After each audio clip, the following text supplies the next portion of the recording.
What is an associated company? Let's find out today.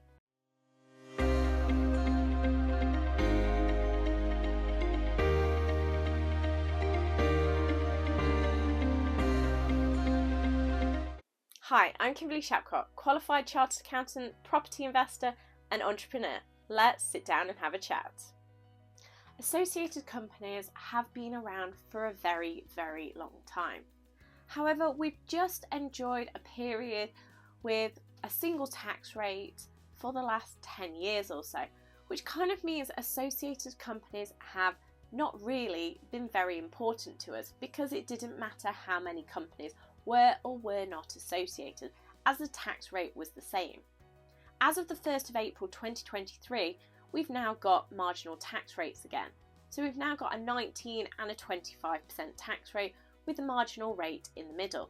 This means associated companies become very, very crucial because they are going to impact how much tax we actually pay on our companies.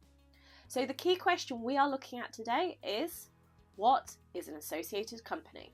As of the 1st of April 2023, a new definition has been created of what an associated company is. And that is, a company is associated to another company when one of the two companies has control of the other company, or both the companies are under the control of the same person. A company is ignored, however, if it has not carried out any trade or business throughout that accounting period, or if it is an associated company for part of the period and still it has not carried on any business or trade during the period that it was associated.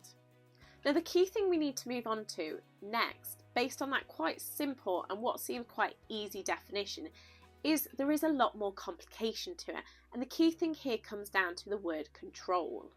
And a person is deemed to have control if that person exercises, is able to exercise, or is entitled to direct or indirectly acquire control of the company's affairs. So as you can see, we're now starting to get quite techie with what it means.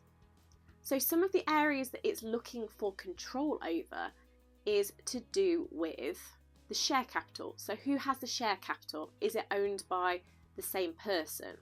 What are the voting rights of the company? Is there different voting rights, or is the same person got the overall voting rights of the company, so they control the company by voting rights? Is that person entitled to the distribution and winding up? Is that person entitled to take control through their voting rights and the ability to take that money out of the company? Now, this doesn't just fall down to one person, because sometimes there isn't just one person that is controlling the company, and it may be groups of people. So just because you've got different people controlling different companies, it may still be that they're associated because of the groupings of the same people being in control of those companies. I am going to be doing a video on the channel of examples, so I will show you an example of what I mean by the minimum controlling combinations, where you've got two people who are in control of different companies, and it may be that there are groups of people who are in control of those same companies. So this may be where you've got JV partners and it's the same people. It may be with spouses or family relations where the groupings are similar or the same. And where things are the same, this is where those companies do start to become connected and associated for corporation tax purposes.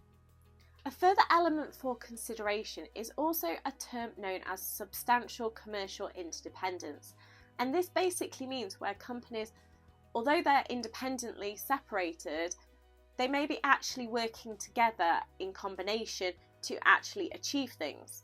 So when we're talking about substantial commercial interdependence, there are three areas that we are specifically talking about. These three are economic, financial, and organisational. So if we start with the economic side of things, what does that actually mean? And this basically means that you've pretty much got the same customers.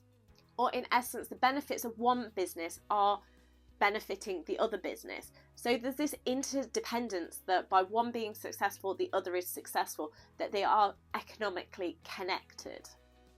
Second one is financial, and financial hopefully is a little more obvious. This is where one may be supporting the other, or money is moving between the two companies, which suggests one is interrelated to the other. And the final one was organisational. So this is where you are operating from those same offices. You have got the same team of people actually running both businesses. It may be the same management team, the same employee team, it's the same officers, it's the same network, the same software, the same systems. So all of those things, again, start to connect companies to make them associated for corporation tax purposes. A great example of this is somewhere like a pub, where they may be trying to separate out the food service with the pub itself. And you kind of have to go, well, if you're going to eat at a pub, you're probably going to eat and you're probably going to have a drink. So they are kind of benefiting each other. They're both working from the same premises. There's probably similar team members doing both sides of the business. And financially, potentially, how are they paying for things? Are they paying for things separately, or are they paying for one bill for both of them, and then they're moving money around to fit the different aspects?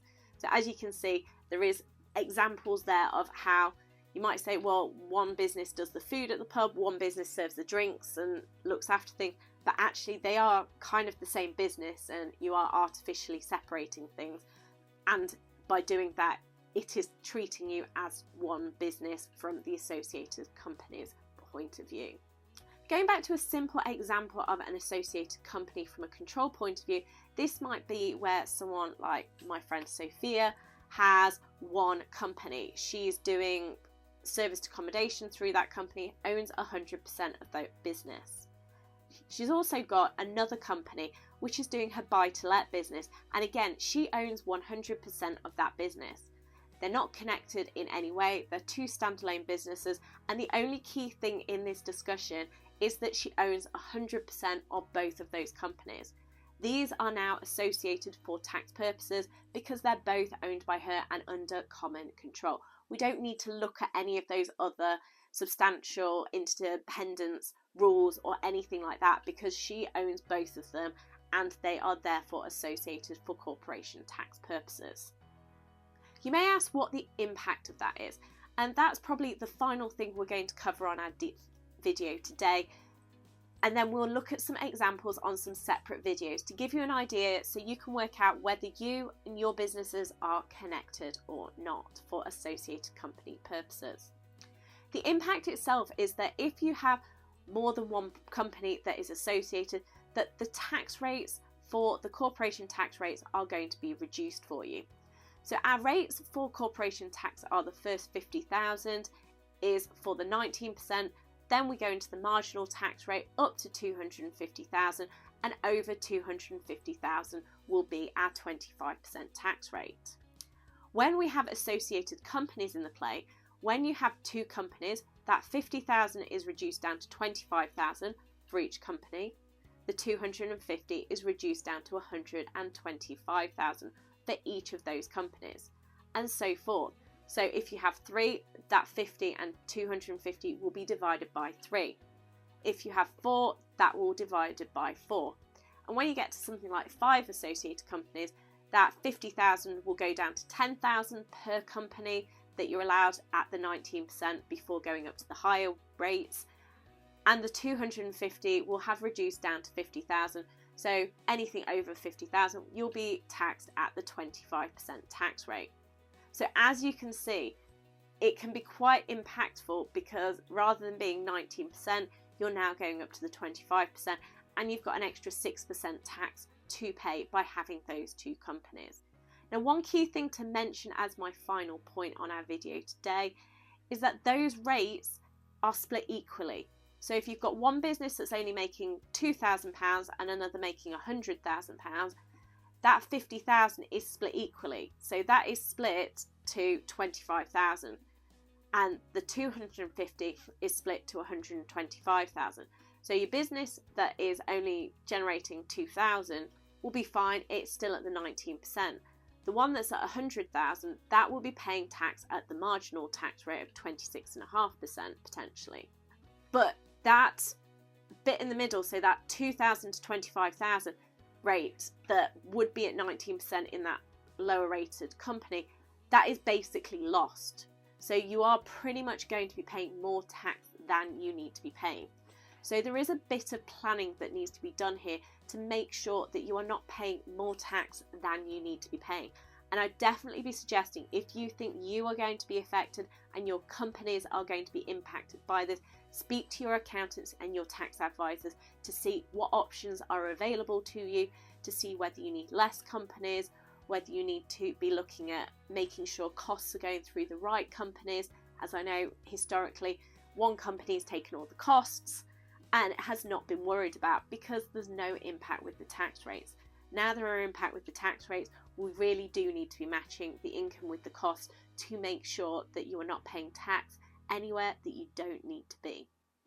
In summary, I'd just like you to understand what some of these associated company rules are and how they may impact you. And secondly, get this checked out so you know how you fit with these changes. And if you are going to be impacted, it gives you time to get anything sorted so the impact is minimal as possible. Hopefully today you've discovered what an associated company is, and please do check out the videos on associated companies that relate to this, on some examples and how many companies you should be having. If you do have any questions, then please do leave a comment. Please like the video and do subscribe to the channel. And let's make tax less taxing.